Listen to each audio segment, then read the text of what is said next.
Welcome to a new English learning journey. Today, you will listen to a real lifestyle story about courage, struggle, and personal growth. This is not just a story, it is a lesson about life. You will follow a young man who moves to a big city, searching for a better future. He faces challenges, loneliness, and failure, but he never gives up. With every step, he learns something new about the world and about himself. As you listen, try to focus on the vocabulary, the expressions, and the emotions in the story. You will improve your English listening skills, sentence structure, and natural understanding of the language. So relax, put on your headphones, and let the story take you on a journey. Let's begin. Ethan Miller sat on the bus with a small suitcase beside him. He was 32 years old, and everything he owned now fit into 2 bags. He watched the road through the window as the bus moved closer to the big city. The tall buildings were still far away, but he could already see them like gray shapes in the distance. He felt nervous. He felt excited. He felt lost, but he also felt hopeful. It was a strange mix of emotions, all inside one heart. Ethan was leaving his old town behind. Just a few months ago, he had a job, an apartment, and friends. He had a plan for his life. But things changed fast. The company he worked for closed suddenly. He searched for work in his town, but there were no opportunities. His savings went down every week, and slowly, everything he built began to fall apart. One day, he looked at himself in the mirror and realized he could not continue living like that. He needed a new start. He needed a place where he could grow. That idea led him to the city. The bus entered the city center after 3 long hours. The buildings were tall and covered in shiny windows. The streets were full of people walking fast, as if everyone had an important task. Cars, buses, and bicycles moved in every direction. It felt loud. It felt alive. Ethan stepped out of the bus and stood there for a moment, trying to understand his new world. He grabbed his suitcase and walked toward a small apartment he had rented online. The building was old, and the paint on the walls was fading, but it was cheap, and that was all he could afford. The landlord gave him the keys without saying many words. The apartment had 1 small room, a small bathroom, and a tiny kitchen. It wasn't beautiful, but it was his, a place to start again. Ethan placed his bags on the floor and sat on the mattress that came with the room. The silence of the apartment was deep. He listened to the sounds from outside: cars, music from a store, someone arguing on the street, children laughing somewhere far away. Slowly, he smiled. It was different from his old life, but different was exactly what he needed. That evening, Ethan went out to explore the area. The sidewalks were crowded. There were coffee shops, restaurants, street food, trucks, clothing stores, and small supermarkets. People wore different styles. Some looked rich, others looked normal, and some seemed to be struggling. He felt like everyone here was trying to survive, trying to build a life. That made him feel less alone. He bought a cheap sandwich from a small shop and sat on a bench in a crowded square. For a few minutes he watched the people around him: an old woman feeding pigeons, a group of teenagers laughing loudly, a man in a suit talking seriously on the phone, and a little girl running after bubbles floating in the air. The city was full of stories. Every person looked like they were living a different adventure. That gave Ethan a warm feeling in his chest. Maybe his adventure could begin here too. When he returned to his apartment, he felt tired, but calmer. He opened his laptop and searched for jobs. There were many opportunities, but all of them required experience or special skills. He spent 2 hours applying for whatever he could find. No one replied that night. He closed the laptop and lay on the mattress without turning the light on. The room was dark, but he wasn't afraid. He whispered to himself, "Tomorrow will be better." The next morning began early. The sun was barely rising when Ethan left the apartment with a cheap cup of coffee in his hand. He decided to walk instead of taking the bus. Walking helped him think. He passed stores opening their doors, workers cleaning sidewalks, and students waiting at bus stops. The city woke up early, and everyone was already busy. Ethan visited a job center. He waited for 3 hours before they called his name. A woman with glasses looked at his resume for only a few seconds. She smiled kindly but explained they didn't have anything suitable at the moment. She suggested he take some short training programs to improve his chances. They cost money he didn't have. He thanked her and left. Next, he looked for "Help Wanted" signs in stores and restaurants. Some managers were polite. Others didn't even look at him. A few told him to apply online, but he had already done that. After 5 hours of walking, he still had no job. His feet hurt. His coffee had gone cold inside the cup he was still holding for no reason. He sat on a park bench to rest. He wondered if moving to the city was a mistake. Maybe he had dreamed too big. Maybe life would not give him a second chance. He watched a group of people doing exercise together in the park. They looked happy and full of energy. Ethan felt the opposite, tired and empty. For a moment, he wanted to give up. Then he heard a voice behind him. "Long day?" Ethan turned around. A man about the same age sat down next to him with a friendly smile. Ethan nodded. "Yeah," he answered slowly. "Still looking for a job." The man laughed softly. "Welcome to the club," he said. "The city is tough, but if you survive the first month, it becomes easier." Those words stayed in Ethan's mind. If you survive the first month. It sounded like a challenge, a mission, a goal. That evening, instead of going back to his apartment right away, Ethan stopped at the public library. The building was warm and quiet. Many people there were studying, searching for jobs, or reading books. Ethan found a computer and continued applying for work. He spent 4 more hours there. His eyes hurt and his back felt stiff, but he kept going. At 10 p.m., a librarian announced they were closing. Ethan walked back to his apartment slowly. The city looked different at night, darker but beautiful in its own way. The lights from windows made the buildings look like giant stars. People were still walking, laughing, arguing, working, living. The city never stopped. Inside his room, Ethan wrote a plan on a piece of paper. Apply every day, at least 20 jobs. Improve skills. Learn something new each week. Save money. Spend only on what is necessary. Explore the city.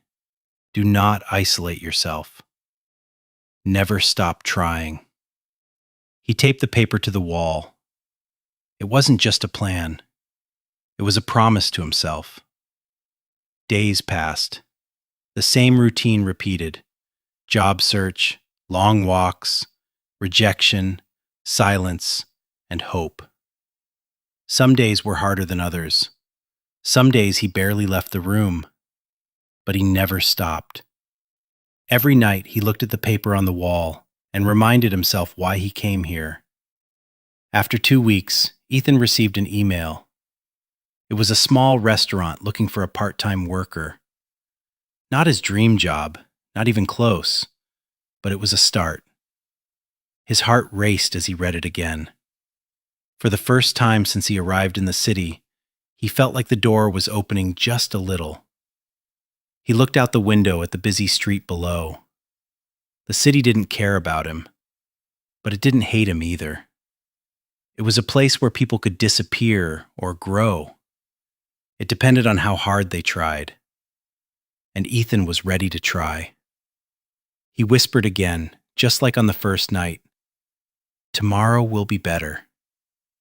The next morning, Ethan woke up before the alarm rang. For the first time since he arrived in the city, he felt a small spark of motivation. He quickly washed his face, ate a simple breakfast of bread and tea, and looked at the mirror. His eyes looked tired, but there was a little light in them now. Today, he had something to do. Today, he had a job interview. The restaurant wasn't far from his apartment, so he decided to walk. The air was cold, and the city was waking up slowly. Delivery trucks were unloading boxes, workers were opening shops, and the smell of fresh coffee filled the streets. Ethan walked quickly but carefully. He wanted to be early. He wanted to make a good impression. When he arrived, he stood in front of the restaurant for a moment. The place was small but cozy, with warm lights inside and a handwritten sign on the window that read, "Family Kitchen." He took a deep breath and entered. Inside, a middle-aged woman with dark hair greeted him with a polite smile. "Hi, I'm Ethan. I came for the job interview," he said nervously.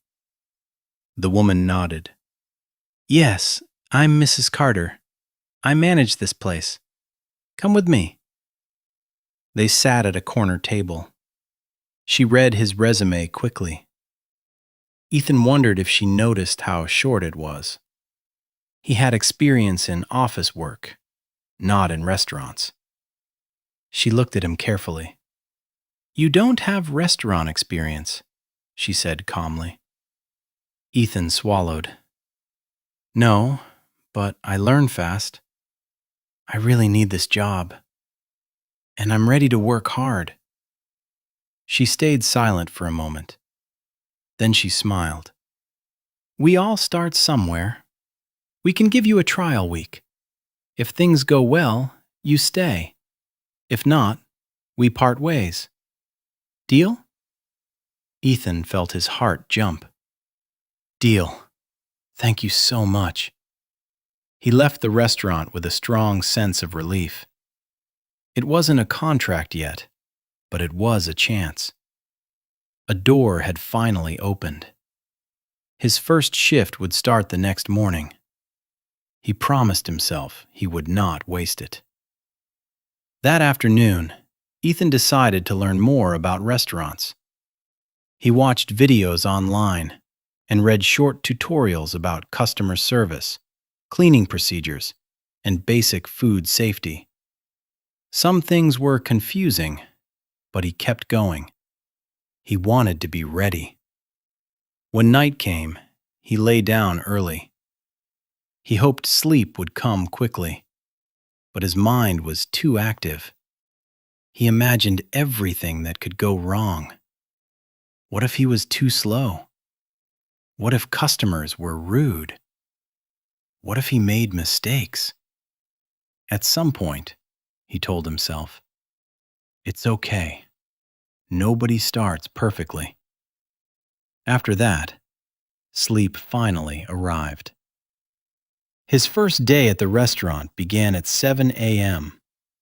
Mrs. Carter introduced him to two employees, Michael, a quiet young man with kind eyes, and Lena, a fast-moving woman who seemed to know everything. They both looked busy, but they gave him a quick wave. "You'll help with tables, cleaning, and serving food," Mrs. Carter explained. "Watch what the others do and follow their lead." The The first hours were difficult. Ethan didn't know where things were. He forgot orders. He mixed up table numbers. He dropped a fork by accident and felt his face turn red. Customers were not rude, but most were in a hurry, and Ethan struggled to match their speed. At one point, Lena whispered to him, "Relax. If you're stressed, you'll make more mistakes. Just stay calm." Her voice was quick, almost sharp. But she was right. Ethan nodded and took a deep breath. He tried to move slower in his mind, but faster in his body. Soon, he found a rhythm. Take orders, carry plates, clean tables, smile. Michael helped too. When Ethan couldn't find a tool or a cleaning cloth, Michael quietly pointed to the right place without complaining. That small kindness made Ethan feel less alone. By the end of the shift, Ethan was exhausted. His feet felt heavy. His back hurt. But he felt proud. He had survived his first day. When Mrs. Carter gave him the schedule for the rest of the week, he felt a burst of hope. 5 shifts, enough to pay rent, enough to stay in the city. The following days weren't easy, but they became familiar. Ethan learned the menu by heart. He discovered that customers were happier when he spoke with confidence. He realized that smiling, even when tired, made the job easier. He also began to learn about the people around him. Michael worked 2 jobs to support his younger brothers. He rarely talked about it, but Ethan could see how tired he was sometimes. Still, he never complained. Lena was saving money for nursing school. She worked fast because time mattered to her. She didn't want to waste a single day. Even Mrs. Carter had a story. She and her husband built the restaurant together. After he passed away, she continued running it alone. Not because it was easy, but because it was their dream. Everyone in the restaurant was fighting a battle, silently and bravely. When Ethan understood that, he stopped feeling sorry for himself. He wasn't the only one starting over. Everyone here was trying to build a life. One evening after work, when the restaurant was closing, Ethan stayed to help clean up even though his shift had already ended. Mrs. Carter noticed it. "You know," she said softly, "many people quit during the first week. It's a hard job. But you stay, even when you're tired. That means something." Ethan smiled weakly. "I just want to get better." "You will," she replied. "Just keep showing up." Those words stayed in his mind as he walked home. The city lights felt less cold that night. The noise felt less heavy. The world didn't look easy, but it looked possible. Weeks passed. Ethan wasn't perfect, but he improved. Customers began to recognize him and smile back. He made fewer mistakes. Sometimes he even helped new workers who joined. He also began to explore the city more on his days off. He visited parks, museums with free entry, libraries, and open markets. He walked through neighborhoods with different cultures, tried new foods, and listened to music from street musicians. The city was still big and sometimes scary, but it was also full of beauty and life. For the first time in a long time, Ethan didn't feel lost. One night, when he got home, he took the paper with his goals off the wall and wrote under it, 6. Believe that better days are coming. He looked at the city lights from his window and felt grateful. Things were still difficult. Money was tight. The future was uncertain. But he was building something, step by step, day by day. He whispered once again before sleeping, the same sentence that carried him from the beginning. Tomorrow will be better. The weeks passed quietly, almost rhythmically. Ethan's life settled into a routine that felt both exhausting and strangely comforting. He woke up early, worked long hours at the restaurant, returned home tired, and fell asleep as soon as his head touched the pillow. The city no longer felt like a wild storm. It felt more like a challenge, difficult, but manageable if he kept moving forward. One Saturday afternoon, after a particularly busy shift, Ethan decided to stop by the park before heading home. The weather was cool, and the sky was painted with soft shades of orange and pink. Families were having picnics, joggers listened to music, and children chased each other across the grass. For the first time in days, Ethan allowed himself to slow down. He sat on a bench with a bottle of water and simply watched the world around him. He felt tired, but in a good way. The type of tiredness that comes from effort, not defeat. He looked around the park and wondered if he had finally begun building a life here. Not a perfect life, but a real one. That was when he heard a voice close to him. "You work at Family Kitchen, right?" Ethan turned, slightly surprised. A man in his mid-30s sat on the bench next to him. He was well-dressed but casual. Clean jacket, jeans, dark hair, and glasses. His expression was friendly. Ethan nodded. "Yes, I do." "I recognized you," the man continued. "I've eaten there a few times. You're new, but you seem to be getting the hang of it." The comment made Ethan smile a little. "I'm trying." The man extended his hand. "I'm Adam." "Ethan." Their handshake was quick and firm. There was something confident yet calm about Adam, the kind of person who seems comfortable wherever he goes. Adam opened his backpack and pulled out a small book, placing it beside him. "You look deep in thought when I walk by. Long day?" Ethan let out a short laugh. "Every shift feels long." "I understand," Adam replied. "Everyone starts somewhere. It takes time to build your life in a big city." Those simple words felt true. Almost too true. Ethan was surprised by how quickly he felt comfortable talking to Adam. He wasn't used to making new connections anymore. For months, survival had been his only focus. Talking felt like a luxury. To his surprise, the conversation continued effortlessly. They spoke about the city, about the rush of life, about the strange feeling of being surrounded by millions of people, yet still wondering where you belong. Adam told him he worked in digital marketing, a world unfamiliar to Ethan, but interesting. He described his job as stressful but creative. Ethan talked about the restaurant, about the challenge of remembering orders and staying calm. They exchanged short stories about difficult customers, strange moments, and small victories. The more they talked, the more Ethan realized how much he had missed this.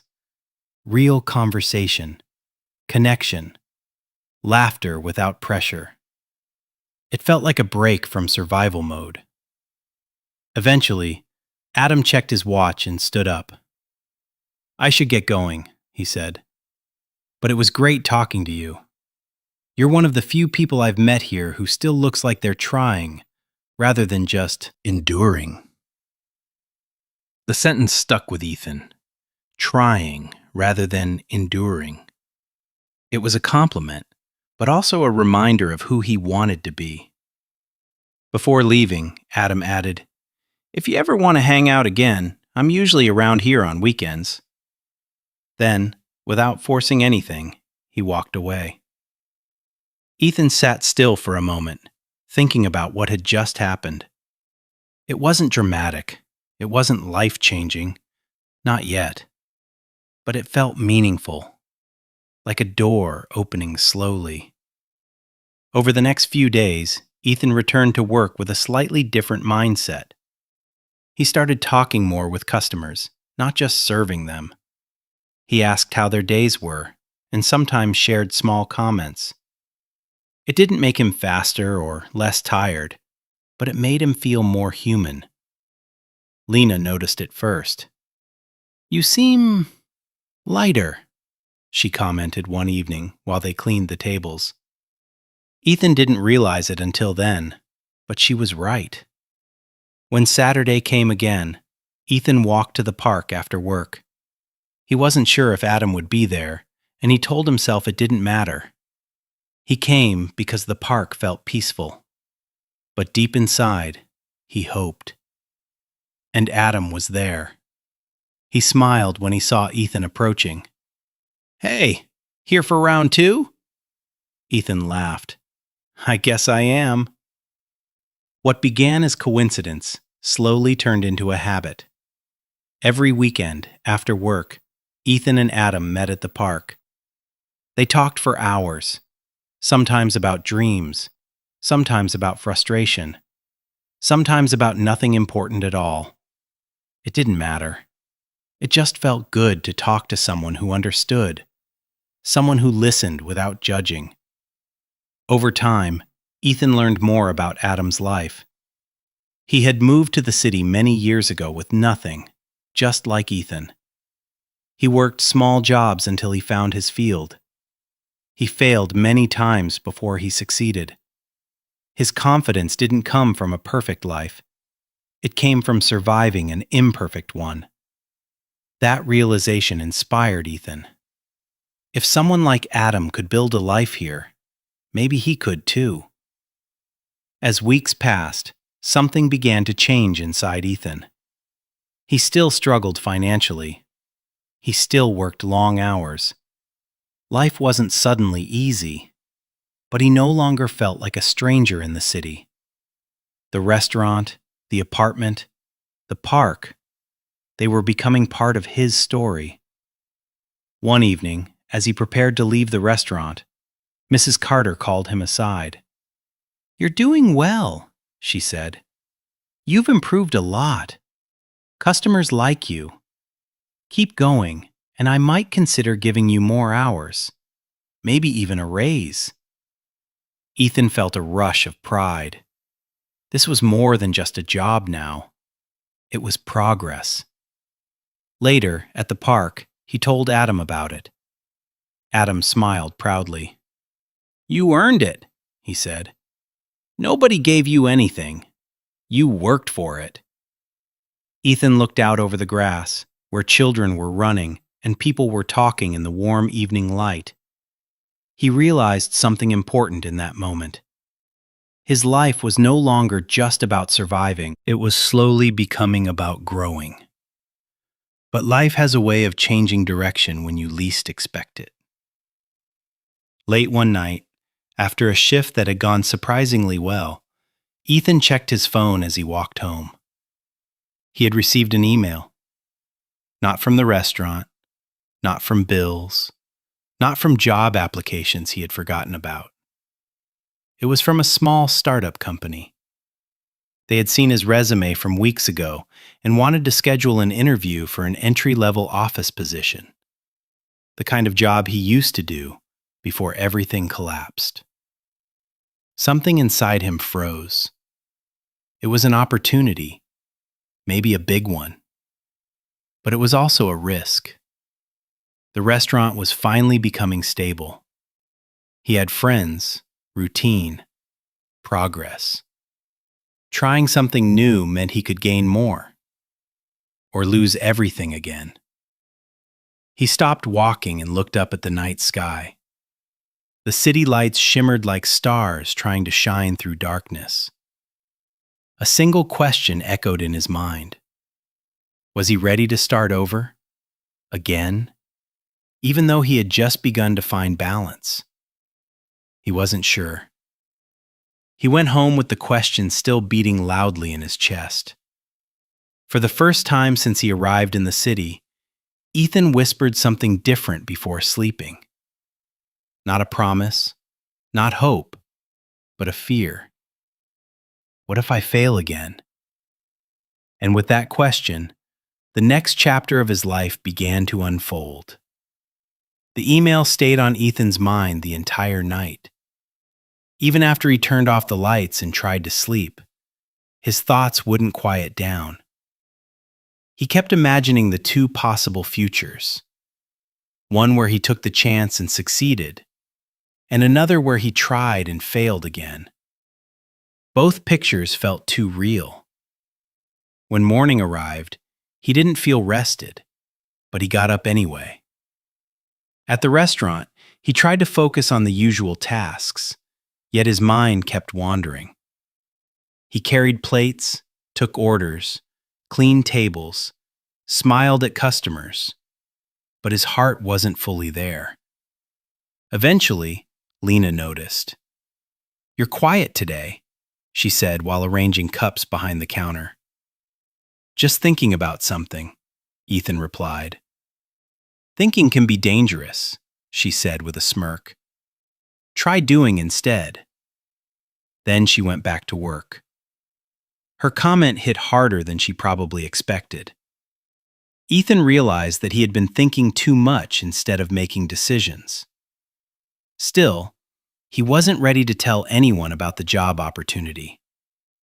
It felt too personal, too fragile, like saying it aloud could break it. During his break, he stepped outside. The sun was high, the street was loud, and people moved with their usual rhythm. Ethan sat on a bench near the entrance and took out his phone again. The email was still there, waiting. He finally replied. He wrote politely, saying he was interested and available for an interview any time. He reread the message several times before sending it. The moment he pressed send, he felt both relief and fear. The decision was made, at least the first step. That evening, when he met Adam at the park, Ethan told him everything. Adam listened quietly, without interrupting. "So, you have an interview," Adam said finally. "That's good." "I don't know if I'm ready," Ethan admitted. "The fact that you're scared means it matters," Adam answered. "The best opportunities feel like that." Ethan looked down at his hands. "What if I fail?" Adam shrugged gently. "Then you try again. Failure only wins if you stop." The words stayed with Ethan. They didn't remove the fear, but they made space for hope beside it. 2 days later, the startup replied with an interview date. It would take place the following week. The rest of the days felt slow. Every shift at the restaurant felt longer, not because the work had changed, but because Ethan knew something else was waiting for him outside these walls. He didn't tell anyone at the restaurant. He didn't want to create expectations. He didn't want to explain if things didn't work out. The restaurant had become a place where he felt safe. Not comfortable, but stable. He didn't want anything to threaten that. When the day of the interview arrived, Ethan woke up early. He ironed the only formal shirt he had and polished his shoes until they looked new. He practiced answers to possible questions in the mirror, adjusting his voice to sound confident, even though his stomach felt tight. On the bus ride to the office building, he tried to calm down by watching the city pass through the window. The tall skyscrapers looked intimidating, almost like a different world from the restaurant and the small apartment. This part of the city was clean, polished, and fast. People wore suits, walked with purpose, and looked like they belonged. Ethan wondered if he could belong here too. The office of the startup was in a modern building with large glass windows. The lobby was bright and smelled of fresh coffee. People were typing on laptops, talking on phones, moving quickly. Ethan felt small, but he stood straight and held his resume tightly. A receptionist guided him to a waiting area. His heart beat louder than the quiet background music. After a few minutes, though they felt like hours, a young woman called his name and led him to a small conference room. 2 interviewers were waiting. They greeted him professionally, but with warm smiles. That helped a little.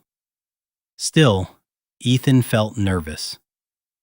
They asked about his previous experience, his strengths, his weaknesses, why he wanted to work here, and what he hoped to achieve in the future. Some questions were easy, and he answered confidently. Others were harder, and he had to think carefully. But he didn't lie. He didn't pretend to be someone else. He spoke honestly about his situation, about losing his previous job, about moving to the city, about wanting a chance to rebuild. To his surprise, the interviewers didn't look disappointed. They looked impressed. "We appreciate honesty," one of them said, "and we appreciate determination." After nearly an hour, the interview ended. They told him they would contact him within a week. Ethan walked out of the building feeling strangely calm. He didn't know if he would get the job, but he felt proud. He had shown up. He had tried. He had not let fear stop him. On the bus ride home, he didn't look out the window. He stared at his hands and replayed everything in his mind. Some answers could have been better. Some moments were awkward. But overall, he knew he had given his best. When he arrived at the restaurant for his shift that afternoon, he was exhausted. Not physically, but mentally. Yet something inside him felt lighter. He worked as usual. He took orders, carried plates, cleaned tables. Nothing special happened, and still, everything felt different. At closing time, Mrs. Carter approached him. Ethan expected feedback or instructions, but instead she said, "You've been doing great lately. I'm proud of you." Ethan didn't know what to say, so he just nodded with a small smile. It felt almost painful to hear those words that night, because she didn't know that he might leave, that he might be gone soon if the new job worked out. It made Ethan realize something important. Starting something new sometimes means leaving something good behind. After work, he walked to the park as usual. Adam was sitting on the same bench, reading again. When Ethan approached, Adam looked up and asked quietly, "How did it go?" Ethan sat down slowly. "I did my best." "That's all anyone can do," Adam replied. "Now you wait." Waiting became the hardest part. Every day felt like a test of patience. At the restaurant, Ethan worked as if nothing had changed, but inside, he was counting hours. At night, he stared at his phone before sleeping. At the park, he talked with Adam, but part of his mind was somewhere else. 6 days passed. No email. No call. On the 7th day, just before his shift was about to start, his phone vibrated. For a moment, he didn't want to look. He was afraid of disappointment. But he forced himself to check the screen. It was from the startup. His hands shook as he opened the message. He read it once, then twice, then a third time. The message said, "Congratulations. We would like to offer you the position." Ethan stood frozen in place. The world around him seemed to stop. The noise of cars, the voices of people, the movement of life. All he could hear was his heartbeat. He had done it. After months of searching, after nights of doubt, after everything he had survived, he finally had an opportunity to rebuild his life. But then, something unexpected happened. Along with the happiness came fear. this time stronger than before, because now he had a choice to make. Should he leave the safety and familiarity of the restaurant to try something uncertain again? Or should he stay where things were finally stable? He had wanted this chance so badly, but now that it was in front of him, it scared him more than ever. That night, on the way to the park, Ethan realized something deep and painful. Dreams don't just demand effort, they demand risk. He sat beside Adam, who immediately noticed his expression. "You got the job," Adam said softly. "I can see it on your face." Ethan nodded. "So, what are you going to do?" Ethan didn't answer, because he truly didn't know. And for the first time since he arrived in the city, the future looked both brighter and more terrifying than ever before. Life had become more balanced for Ethan, but balance never meant perfection. There were still difficult days, and one of them arrived unexpectedly on a rainy Thursday morning. The restaurant was busier than usual, and both Michael and Lena had called in sick. That meant fewer workers and more pressure. Mrs. Carter looked tense, but tried to remain calm. "We'll manage," she said. "Let's do the best we can." Ethan nodded, ready to help. But inside, he felt the pressure growing. The morning rush hit like a storm. Customers filled every table. People called for takeout, and the phone rang non-stop. Ethan moved as fast as he could, but mistakes began to happen. A wrong dish delivered to the wrong table, a spilled drink, a customer complaining about waiting too long. For the first time in weeks, Ethan felt the familiar wave of fear, the same fear that once controlled his life. What if I'm not good enough? What if I fail again? What if this job doesn't last? Mrs. Carter noticed his shaking hands and said quietly, "Slow down. Don't fight the day. Work with it." But the words didn't reach him yet. Shortly before noon, a table of office workers grew impatient. One woman snapped, "This is ridiculous. We've been waiting for 20 minutes." Ethan apologized and rushed to bring their order. In the hurry, he didn't notice that the soup bowl wasn't placed properly on the tray. As he set it down, the bowl tipped, spilling a splash of hot soup across the table. No one was harmed, but the shock was enough to silence the entire restaurant. Ethan froze. His heart pounded loudly. His breathing became quick. For a moment, he wasn't in the restaurant anymore. He was reliving the day he lost his previous job, the day he disappointed everyone. Mrs. Carter rushed over and handled the situation gracefully. Within minutes, the table was cleaned and the customers received a discount. Everything looked under control, except for Ethan. "Go take a break," Mrs. Carter whispered. Behind the restaurant, in the small employees area, Ethan sat on a wooden box and buried his face in his hands. The rain outside made a soft tapping sound, but it didn't calm him. He whispered to himself, "Maybe I'm not meant for this life. Maybe I'll always mess things up." A soft knock interrupted him. It was Michael, looking tired but smiling weakly. "I heard what happened," he said. "Just wanted to check on you." Ethan shook his head. "I can't do this. I keep trying, but it never seems to be enough." Michael sat down beside him. "Let me tell you something. Everyone makes mistakes here. Even Lena. Even Mrs. Carter. The only difference is, they don't let mistakes decide who they are." Ethan didn't answer, but he listened. "You're not failing," Michael continued. "You're learning, and learning always looks messy." Those words planted a small seed in Ethan's heart.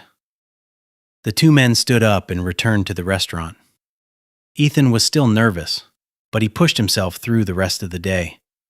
When the last customer left, Mrs. Carter approached him. "You had a difficult day," she said, "but you finished it.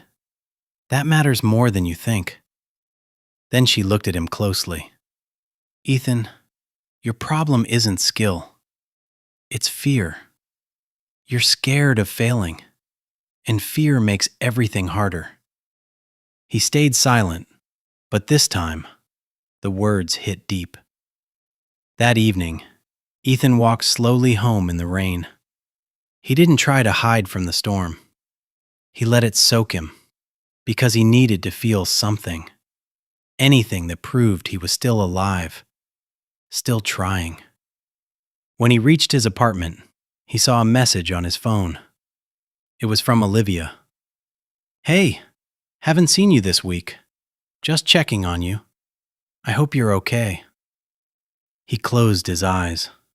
He didn't want pity, but he didn't want distance either. He replied, "Rough day. I don't know what I'm doing anymore."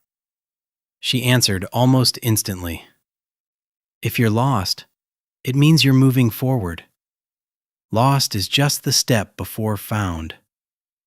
Ethan stared at the message for a long time. A few minutes later, she called. Her voice was calm, but caring. "Ethan, I've seen you help others. I've seen you work hard. I've seen you grow. Don't let one bad day make you forget who you are." He exhaled shakily. "I'm just afraid of failing." "We all are," she said softly. "But you're still trying, and that's courage." They talked for nearly an hour about fear, doubt, dreams, and the pressure of starting over. It wasn't a romantic conversation. It was something deeper. Two human beings speaking honestly. Before hanging up, Olivia said, "Come volunteer on Sunday. We need you, and I think you need us too." Sunday arrived, and Ethan joined the volunteers again. He didn't talk much at first, but slowly he opened up. Helping others made him feel stronger. He realized something surprising. The kids looked up to him. They asked him questions, laughed with him, and followed him around. They didn't see weakness in him. They saw someone reliable. After the event, Olivia walked with him toward the subway station. "You did great today," she said. "I didn't do anything special." "Maybe not to you," she replied. "But to the kids, you mattered." Ethan looked away, trying to hide the emotion in his face. Olivia stopped walking and turned toward him. "Listen, life isn't waiting for a perfect moment. Life is the moment, even when it's hard." Ethan finally met her eyes. "I want to change. I really do. I just don't know how." "You already started," she said. "You just didn't notice." Those words became the turning point. That night, Ethan went home, stood in front of the paper on his wall, and wrote, 8. I am allowed to make mistakes. Then, for the first time ever, he added something new below the list. Not a goal, but a statement. I am rebuilding my life, not escaping from it. He said it out loud, even though no one was there to hear it. The rain had stopped outside, and inside Ethan's heart, something heavy had stopped as well. The fear didn't disappear, but it no longer controlled him. He was ready, not for perfection, but for progress. And that was enough. 2 months had passed since Ethan's first day at the restaurant, and the city no longer felt like a battlefield. It felt like a classroom, a place where mistakes were lessons and challenges were teachers. He had grown stronger, more confident, yet he knew he was still far from the life he dreamed of. One late evening, after closing time, Mrs. Carter called Ethan into her office. Her expression was serious but not cold. "Sit down," she said gently. Ethan sat, feeling unsure. She took a deep breath. "I want to be honest with you. You've come a long way. You've become reliable, faster, and more confident. Customers appreciate you. I appreciate you." A warm feeling rose in Ethan's chest, but he sensed there was more coming. "However," she continued, "you need to understand something important. This restaurant can give you stability, but it might not give you growth. You have the potential to do more than serve tables." The words surprised him. "I don't understand," Ethan said carefully. "You're smart, disciplined, and good with people. I don't think your journey is meant to end here. I think this place was a bridge, not a destination." Ethan didn't know what to say. He had worked so hard just to survive. The idea of aiming higher felt dangerous, like walking on thin ice. "I don't know what else I can do," he admitted. Mrs. Carter smiled softly. "You're not the only one who sees your potential." She opened a drawer and handed him a business card. It belonged to a training center that helped adults learn new career skills. "Someone recommended you," she said. "Actually, Olivia did." Ethan froze. "Olivia?" Mrs. Carter nodded. "She said you were determined and motivated. She told me you deserved more opportunities." He stared at the card. It was simple, just a name, address, and phone number. Yet it felt like a door, waiting to be opened. "I'm not telling you to leave," Mrs. Carter said. "But if you ever want to build a different future, this might be a way to start." He thanked her quietly and walked home with the card in his hand. The night air was cold, but his mind was burning with thoughts. For years he had lived in survival mode. Now, for the first time, someone was suggesting something more. Was he ready for that? The next afternoon, Ethan met Olivia at their usual volunteering event. They spent the day organizing donations and playing with the children, but Ethan was distracted. Olivia noticed. "Something's on your mind," she said as they walked outside. Ethan handed her the card. "Mrs. Carter gave me this. She said, you recommended me." Olivia didn't deny it. "I did." "Why?" Ethan asked. "Why would you do that?" "Because I see someone who deserves a chance," she said. "Someone who works hard, cares about others, and doesn't give up even when he's scared." Ethan looked away. "I don't know if I can do something like this. It feels risky. What if I fail again?" Olivia stepped closer. Not too close. Just enough for her voice to reach him clearly. "Ethan, life is full of risks. Staying where you are is a risk. Trying something new is a risk. But only one of them gives you a chance to grow." Her words hit him like a wave, frightening and inspiring at the same time. The next day, Ethan stood outside the training center. The building looked modern and serious. People walked in and out with purpose. For 10 minutes, he stayed frozen on the sidewalk, holding the card in his hand, battling the fear inside him. If he walked away now, nothing would change. If he walked inside, everything might change. He finally pushed the door open. The receptionist greeted him politely. Within minutes, he was speaking with a counselor who explained different training paths: business administration, hospitality management, digital marketing, IT support. Each program had a cost, a schedule, and clear outcomes. The price was not low, but not impossible. "You don't have to decide today," the counselor said. "Take your time. Think about what you want." That night, Ethan spread his bills and savings on the table. He calculated his rent, food, transportation, and remaining income. A training program would mean months of exhaustion, working and studying at the same time. It would also mean choosing growth over comfort. He stared at the numbers for a long time. He whispered to himself, "I'm tired of fighting to survive. I want to build a life." The next day, during lunch break, Ethan took a deep breath and called the training center. "I'd like to enroll," he said. He almost expected regret to hit him afterward, but instead, he felt something else: power. For the next weeks, Ethan lived a double life: full-time restaurant employee and evening student. His days began at 6 a.m. and ended after midnight. His body ached constantly, and sometimes his eyes burned from lack of sleep. And yet, for the first time, every effort felt meaningful.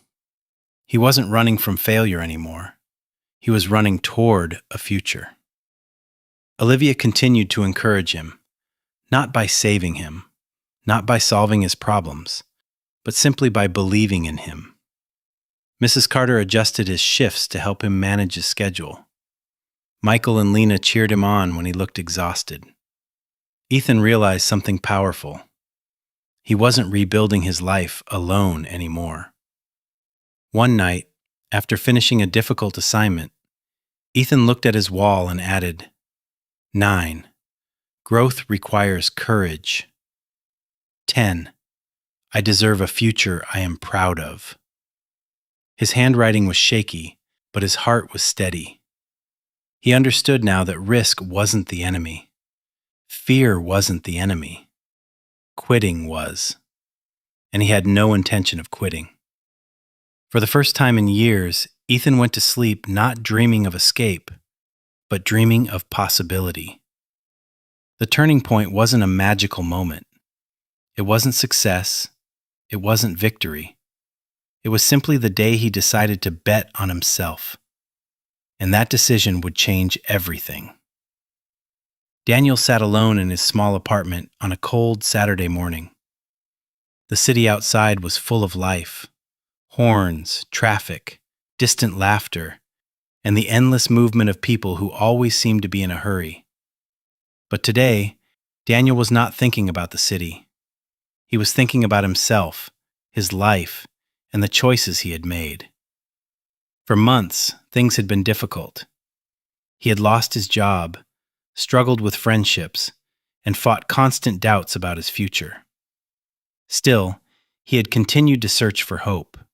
Through his evening language classes, the supportive people he met, and the small progress he made at work. But even with all of that, something inside him remained unsettled. He wanted clarity. He wanted direction. He made himself a cup of tea and sat by the window. The steam touched his face as he stared at the gray sky. How do people become strong? He asked himself silently. How do they keep going when nothing feels easy? The question echoed in his mind for a long time. A message notification appeared on his phone. It was from Mr. Lewis, the manager at the printing shop where Daniel worked part-time. "We need you to come in a little earlier on Monday. There's a big order. Also, good job lately. I can see your effort." Daniel read the message twice. The last sentence surprised him. It was simple, but it warmed him more than the tea in his hands. Someone noticed. Someone believed in him. He wrote back, "Thank you. I'll be there early." After sending it, Daniel leaned back and closed his eyes. For months, he had been waiting for a big change. something dramatic that would suddenly make life easier. But perhaps the real change was already happening, slowly, silently, through his daily choices. He took a deep breath. Maybe progress was not loud. Maybe progress was quiet. That afternoon, he decided to visit Central Park again. Last time he went there, he felt hopeful. Maybe it would help again. When he arrived, the trees were almost bare and the wind was sharp. But the park still felt peaceful. People walked dogs, children played soccer, and a couple sat on a bench talking quietly. Daniel found an empty bench and sat down. He watched the world around him. Nobody looked lost. Nobody looked perfect either. Everyone was simply living. A thought came into his mind. Maybe life is not about being strong all the time. Maybe it's about trying, even when things are hard. He opened his small notebook and began to write, just like he did on the day he first came to the city. Things are still difficult, but I am different now. I'm learning. I'm trying. I'm moving. He stopped for a moment and smiled. He realized something. The city had not changed for him, but he had slowly changed for the city. When evening came, Daniel decided to visit the cafe near his apartment. The same cafe where he once felt too nervous to introduce himself. Now it felt familiar, like a safe place. Inside, he heard a voice behind the counter. "Daniel, good to see you again." It was Sarah, the barista with the friendly smile. He ordered a latte and found a seat. After a moment, Sarah walked over during her break. "How's work going?" she asked. Daniel hesitated, then answered honestly. "It's challenging, but I'm doing better. I think I'm starting to feel confident again." Sarah nodded. "That's how it works. You don't notice progress day by day, but suddenly you look back and realize you are not the same person anymore." Her words felt like a mirror to his thoughts. He thanked her quietly. Before leaving, he surprised himself by asking, "Hey, would you like to join me in the park tomorrow afternoon? Just for a walk?" For a second, he regretted asking. Maybe it was too sudden. Maybe she would say no. But she didn't. "Sure," she said. "I'd like that." When Daniel returned home, the world suddenly felt different. Not because of the cafe, or the message from Mr. Lewis, or even the peaceful time in the park. It felt different because Daniel had made an active decision. He was no longer surviving. He was living. He stood in his small kitchen and looked around. The room wasn't bigger than before. The light wasn't brighter. But inside his chest, there was more space, more hope. He spoke softly to himself. "I'm not done yet. I'm still building myself." There was no dramatic music, no applause, just a quiet, steady confidence. For the first time since arriving in the city, Daniel truly believed something important. He could move forward. And he would. He went to bed that night with calm thoughts. Not because life was suddenly easy, but because he finally understood something powerful. I don't need certainty to continue. I just need courage to continue. Sunday arrived slowly. Sunlight entered Daniel's apartment through the curtains, warm and gentle. It was the first sunny day in weeks, and Daniel felt grateful for it. He woke up early, took a shower, and stood in front of the mirror while brushing his hair. He didn't try to look perfect. He just wanted to look like himself. He thought about the walk he had planned with Sarah from the cafe. For a moment, nervousness touched him again. It was soft, not like before, not the overwhelming fear he once felt. This time, it was just a reminder that he cared. He smiled at himself in the mirror. "I'm doing okay," he whispered. After breakfast, he left his apartment and walked toward the park. The air was cold, but the sun made everything feel brighter. Families filled the sidewalks. People held coffee cups. Children ran ahead of their parents, and cyclists moved quickly along the street. The city looked alive, not loud or chaotic, but full of energy. Daniel arrived at the park 5 minutes early and chose a bench near the lake. A gentle wind moved across the water. He watched ducks swimming, leaving small ripples behind them. He took a deep breath, feeling strangely peaceful. A voice came from behind him. "Sorry if I'm late." He turned and saw Sarah standing there, smiling. She wore a long brown coat and a warm scarf. Her cheeks were red from the cold, and she looked comfortable and relaxed. "You're not late," Daniel replied.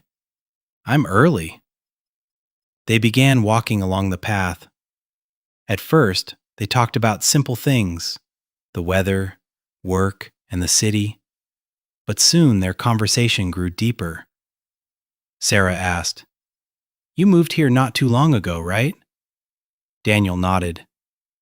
"Yes, it's been challenging. I came to look for a better life, and I guess I'm still learning how to build one." Sarah listened without interrupting. That made Daniel feel safe to continue. "There were times when I felt completely lost," he said. "No friends, no job, no idea what I was doing. I thought maybe I made a mistake coming here." "And now?" she asked softly. Daniel looked at the path ahead, lined with tall trees. "Now, I still don't have everything figured out, but I'm not lost anymore. I feel like I'm finally moving in the right direction." Sarah smiled. "You should be proud of yourself." Daniel paused. Proud? He hadn't thought of that. But maybe she was right. As they continued walking, they passed by a group of street musicians playing soft jazz. People stood around them, some filming with their phones, others simply listening. The music filled the air with warmth. Daniel and Sarah stopped to listen for a minute. The saxophone was smooth, slow, and emotional. Daniel noticed that the musicians were not young and probably not famous, but they played with passion, as if music was the only thing that mattered. "This city is full of stories," Sarah said. "Some people chase success. Some chase happiness. Some chase something they can't even name. But everyone is chasing something." Daniel nodded. "What are you chasing?" She laughed quietly. "Balance, I guess. I love my job at the cafe, but I don't want to stay there forever. I want to study art therapy one day, help people heal through creativity." Daniel looked at her with admiration. "That sounds meaningful." Sarah shrugged. "Maybe. It's just a dream. I don't know when or how." Daniel answered without thinking too much. Dreams don't need a perfect plan. They need a starting step. Sarah looked at him for a moment, truly looked, and nodded. After walking for nearly 2 hours, they sat on a bench near a garden filled with winter flowers. Daniel took a deep breath and said, "Can I ask you something?" "Of course." "Why were you friendly to me the first time I came to the cafe?" "I was nervous, and I barely said anything." She looked thoughtful. "Because I've been that person before. New, unsure, trying hard. I know how much a little kindness can change someone's day." Daniel felt something warm in his chest. Maybe the world wasn't as cold as he once believed. They continued talking about childhood, hobbies, fears, and turning points in life. The conversation flowed naturally, like two people who understood each other without trying to impress or hide anything. At one point, Sarah asked, "Do you miss your home?" "Yes," he answered honestly. "But I'm learning to build a new home here." She nodded slowly. "I think home is not a place. It's a feeling." Later, as the sun began to set, they reached the exit of the park. The sky turned orange and pink, and the city lights began to shine through the evening air. Sarah looked at him kindly. "Thank you for today. I really enjoyed it." "Me too," Daniel replied. Then, surprising himself again, he added, "Would you like to do this again sometime?" She didn't hesitate. "Yes, I'd like that." They said goodbye, and Daniel walked back alone. But he didn't feel alone. The city that once felt cold and distant now felt open and full of possibility. On his way home, he thought about everything: the progress at work, the small confidence he was building, the people he had slowly begun to connect with, the version of himself he was becoming. For the first time, Daniel looked at the tall buildings around him and didn't feel small. He felt part of something, a story, a journey, a city that challenged him but also rewarded him when he didn't give up. When he arrived at his apartment, he opened his notebook and wrote, "Today was simple, but it mattered. I am living my life, not watching it from a distance." He closed the notebook with a smile. Life was still uncertain, but the uncertainty no longer scared him. It inspired him. He was not finished becoming who he wanted to be. He was only getting started. Monday morning came faster than Daniel expected. The alarm rang at 6:30, and for a few seconds, he didn't want to move. The bed was warm, and the room was quiet. But he remembered the message from Mr. Lewis, the big order at work, and the trust that had been placed in him. Daniel got up, dressed quickly, and prepared a simple breakfast before leaving. The streets were busy as usual, filled with workers hurrying toward buses, trains, and offices. But Daniel walked with a sense of purpose. He felt different now. Not perfect, not completely confident, but stronger than before. When he arrived at the printing shop, Mr. Lewis was already waiting. "Morning, Daniel," he said. "Today's going to be a long day. We have a large order from a university. 7,000 printed brochures. We need them finished by tonight." Daniel nodded. It sounded exhausting, but he wasn't afraid of the work. He wanted to show that he could be trusted. The morning was intense. Machines ran constantly, sheets of paper flew through rollers, and Daniel checked each batch carefully for mistakes. Errors could ruin the entire order. His eyes got tired, but he stayed focused. At noon, he finally took a short break. "Good job so far," Mr. Lewis said while handing him a sandwich from the staff fridge. "I know this isn't easy. Most new employees would panic." Daniel smiled lightly. "I want to do things right." You are, Mr. Lewis replied. You've improved a lot. Those words stayed with Daniel. They weren't dramatic, but they were strong enough to push him forward. After the break, the work became even harder. One of the machines began making strange noises. Papers started jamming. The entire order could be delayed or ruined. Damn it, said Mark, one of the senior workers. We don't have time for this. Mr. Lewis tried to fix the machine, but the problem continued.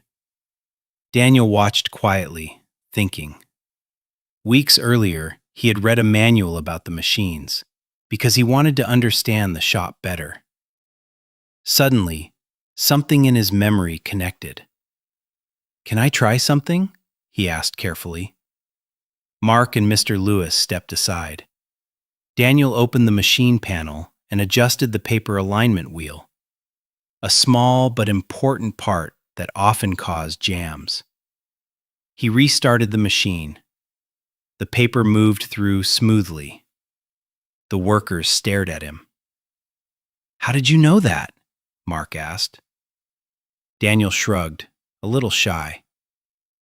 I read the maintenance manual one evening. For a moment, nobody spoke. Then Mark laughed loudly, not mocking, impressed. You read the manual for fun? He asked. Daniel smiled awkwardly. I wanted to learn. Mr. Lewis looked at him proudly. You saved us today. The team worked until late afternoon. Everyone was tired, but they pushed together. At 7:45 p.m., all 7,000 brochures were packed into boxes, sealed, and ready for delivery. The sense of accomplishment filled the shop like warm light. Before going home, Mr. Lewis called Daniel to the office. Sit down, he said. I want to talk to you. Daniel sat, nervous again, but not terrified like he once was. You've been here only a short time, but you've proven that you work hard and that you want to grow. I'm offering you more hours each week and a raise. It isn't huge, but it's a step. Daniel felt something rise in his chest. Relief, gratitude, pride. Thank you, he said quietly. Really, thank you. You earned it, Mr. Lewis replied. On the way home, Daniel was exhausted. His legs hurt, his back ached, and his clothes smelled like printer ink. But he smiled all the way to his apartment. Inside, he took a long shower, changed into comfortable clothes, and sat on his bed with his notebook. He wrote, Today was hard, but today I proved something to myself. Not only that I can survive, but that I can contribute. I can learn. I can solve problems. I'm not just someone who moved to the city. I am someone who belongs here. He paused, thinking. His life still wasn't perfect.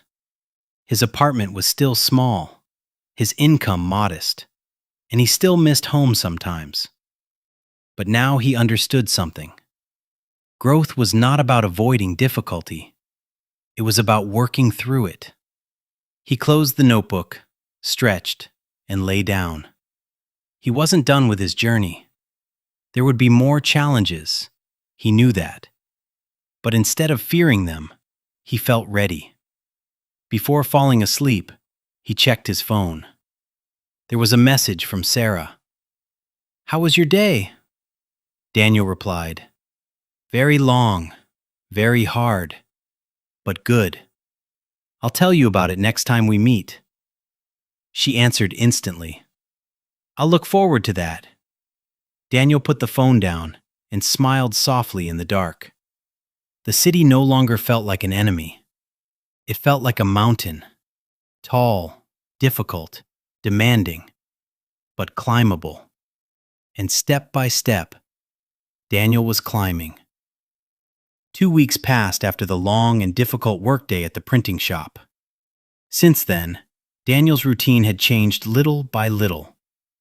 He now worked more hours, earned a better salary, and felt more confident in his skills. Every morning he woke up early, not because he had to, but because he wanted to. His life was still simple, but now it was full of direction. One Saturday morning, Daniel sat in his apartment drinking coffee when he received a message from his teacher at the evening language class. "Congratulations, Daniel. You finished level B2. You're ready to move to the advanced group if you want." For a moment, Daniel stared at the message in disbelief. When he first arrived in the city, he could barely introduce himself in English without hesitation. Now he was being invited to the advanced class. Progress was slow and quiet, but it was real. He leaned back in his chair and smiled.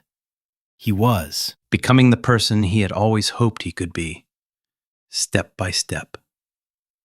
Later that afternoon, Daniel met Sarah again. They walked through the city together, not to the park this time, but through streets filled with bookstores, small restaurants, and little shops. They stopped inside a store that sold art supplies. Sarah picked up a set of paintbrushes. "One day," she said softly, "I'll use these in an art therapy workshop. Maybe not soon, but someday." Daniel looked at her with gentle confidence. "You will. You're already moving toward it, even if the steps are small." She smiled, and her eyes showed gratitude, not only for the words, but because she knew he truly meant them. They continued walking until they reached a quiet rooftop cafe where the city skyline looked huge and stunning. They sat next to the railing where they could see the tall buildings stretching into the sky. "Sometimes," Sarah said, "I think this city is too big for me. Too fast, too competitive, too everything." Daniel nodded slowly. "I used to feel that way every day. I thought the city didn't want me, didn't have space for me. But now I think maybe the city doesn't give anything easily. Maybe it waits to see who's willing to keep trying." "That's a nice thought," she replied. "It's not just a thought," Daniel said. "It's real. I'm living it." They stayed there until the sun began to set. It wasn't a romantic scene from a movie. No dramatic music, no perfect lighting. Just two people quietly sharing time, each following a path of growth and hope. On Monday, something unexpected happened at work. Mr. Lewis called Daniel into the office again. "We're opening a temporary evening shift for the next 2 months," he explained. "And I need someone to coordinate it. Someone responsible. Someone the team respects." Daniel felt his heart beat faster.